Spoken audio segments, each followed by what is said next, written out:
साथ साथ एक और कंपनी है जो थोड़ी सी मुश्किलों में रही है और निवेशकों का भरोसा जीत नहीं पाई है, वो है वोडाफोन आइडिया। एक पॉजिटिव खबर आती हुई दिखी है गौरांग सर, वो ये कि कंपनी ने 11,650 करोड़ रुपए का कर्जा चुकाया है और टेलीकॉम विभाग ने स्पेक्ट्रम ऑप्शन के लिए 2021 से पहले की बैंक गारंटी को भी खत्म कर दिया। ये रकम थी करीब करीब 25,000 करोड़ रुपए के आसपास की, अब ये इनको नहीं भरनी पड़ेगी।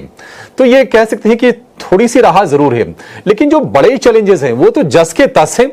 करीब 2 लाख करोड़ रुपए के आसपास की टोटल अगर हम देनदारी की बात करें कर्जे समेत, वो सारी बैठती है। 5G में काफी पीछे हैं, कस्टमर्स लूज कर रहे हैं, शेयर भाव 7.5 रुपए का है, तो नेगेटिव्स ढेर सारे हैं। क्या इस खबर को देखकर उत्साहित होना चाहिए? अभिषेक भाई, एक छोटी सी बूंद की एक कतर आपको नजर आती है जो डेट रिपेमेंट या फिर कर्ज कम करने की बात की, उस पर लेकर के अगर आप पूरे रकम पर नजर डालें तो मेरे ख्याल से करीबन 2 लाख करोड़ के आसपास का डेट नेट बैलेंस शीट पर खड़ा हुआ है। पहले तो अनिवार्य है हमारे तरफ से डिस्क्लोजर देना कि यहां पर भी हमने लंबी अवधि के लिए खरीदारी की राय दी है, लेकिन ये भी उसी तरीके से है जैसे हमने ओला इलेक्ट्रिक पर बात की। पहले तो जोखिम झेलने की क्षमता बहुत ही ऊपर की तरफ होनी चाहिए।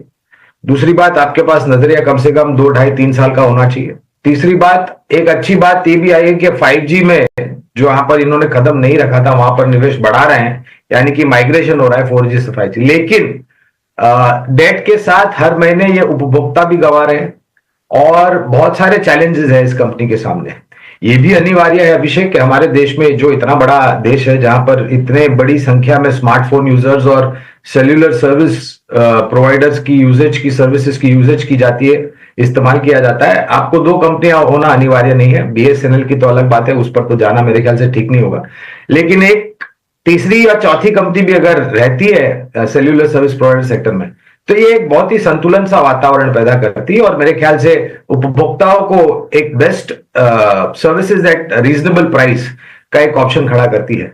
तो वोडाफोन आइडिया पर हमारी खरीदारी की राय है, लेकिन जैसे मैंने बताया बहुत ही ऊपर की तरफ की जोखिम झेलने की क्षमता और समय सीमा करीबन 2, 2.5, 3 साल। लक्ष्यांक के रूप में अगर आप हमें पूछते हैं तो करीबन 16 से 18 के बीच के लक्ष्यांक निर्धारित किए अनुमानित है।